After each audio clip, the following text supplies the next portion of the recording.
જૂનાગઢ અનુસૂચિત જાતિના પ્રમુખ રાજુભાઈ સોલંકીના પુત્ર સંજય સોલંકીના અપહરણ અને માર મારવાની ઘટનાને પગલે ગઈકાલે મોડી રાત્રે જૂનાગઢ પોલીસ દ્વારા ગણેશ ગોંડલની ધરપકડ કરી હતી। જ્યારે આજે જૂનાગઢ શહેરના કડબા ચોક ખાતે ડોક્ટર બાબા સાહેબ આંબેડકરની પ્રતિમા પાસે દલિત સમાજના લોકો મોટી સંખ્યામાં એકત્રિત થયા હતા। ભોગ બનનારના પિતા રાજુભાઈ સોલંકીએ પોલીસનો આભાર વ્યક્ત કર્યો હતો। તેઓ જણાવ્યું કે આગામી તારીખ 12/6/2024ના રોજ જૂનાગઢથી ગોંડલ સુધી એક બાઇક રેલીનું પણ આયોજન કરીશું। એટલે આપણે જૂનાગઢથી 12 તારીખે અહીંથી 8 વાગે બાબા સાહેબના જગ્યાએ ફૂલ આરતી કરી અને બાઇક રેલીને આપણે ગોંડલ જવાનું છે 12 તારીખે ભૂલ્યા વગર। એટલે ખાસ કરી આપણે ત્યાં તેમણે વધુમાં કહ્યું કે અમારી આ લડાઈ એ કોઈ સરકાર સામે નથી, પરંતુ અમારી આ લડાઈ માત્ર ને માત્ર ગોંડલના પૂર્વ ધારાસભ્ય જયરાજસિંહ અને તેમના પરિવાર સામે છે।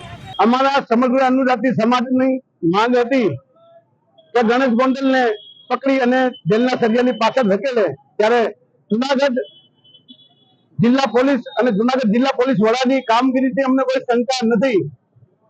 જ્યારથી અમારા જૂનાગઢના એસપી સાહેબ મહેતા સાહેબ આવ્યા ત્યારથી કાયદો અને વ્યવસ્થા અમારા જૂનાગઢમાં બરાબર ચાલે છે। પણ આ જયરાજસિંહનો દીકરો અને વર્તમાન ધારાસભ્યનો દીકરો ગીતાબાનો દીકરો ગણેશ ગોંડલ જે રાજાશાહીમાં જીવતા હતા એને અમે લોકશાહીનો અહેસાસ કરાવ્યો છે। સમગ્ર અનુજાતિ સમાજ ગુજરાતના દલિત સમાજના હું આભારી છું। જ્યારે જ્યારે દલિતો ઉપર અત્યાચાર થાય છે ત્યારે મારો સમાજ એકઠો થઈ જાય છે અને જૂનાગઢ જિલ્લા અનુજાતિ સમાજના સમગ્ર આગેવાનોએ જે મને મદદ કરી છે, નાના મોટા કાર્યકર્તાઓ મદદ કરી, એનો પણ હું આભાર વ્યક્ત કરું છું। જૂનાગઢ પોલીસનો પણ આભાર વ્યક્ત કરું છું અને હું અમારા સમાજે નક્કી કર્યું છે, જૂનાગઢ જિલ્લા અને આખા સૌરાષ્ટ્ર અને ગુજરાતના આગેવાનોએ, કે આપણે ગોંડલ 12 તારીખે જવાનું। અમારી કોઈ લડાઈ ભાજપ કે કોંગ્રેસ કે કોઈ સરકાર સામુ નથી। અમારી લડાઈ માત્ર જયરાજસિંહ અને જયરાજસિંહના પરિવાર હારે છે। અમારે કોઈ ક્ષત્રિય સમાજ હારે પણ વાંધો નથી।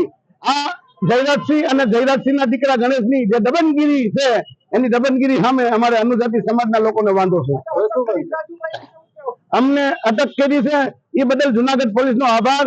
પણ જૂનાગઢ પોલીસને મારી એટલી નમ્ર વિનંતી છે કે કોઈ ડમી આરોપી ના આવે અને જે મારા છોકરાને મારવામાં છે એ જ આવે અને અમને એની ઓળખ પરખ કરાવે એવી અમારી પોલીસ પાસે માંગણી છે।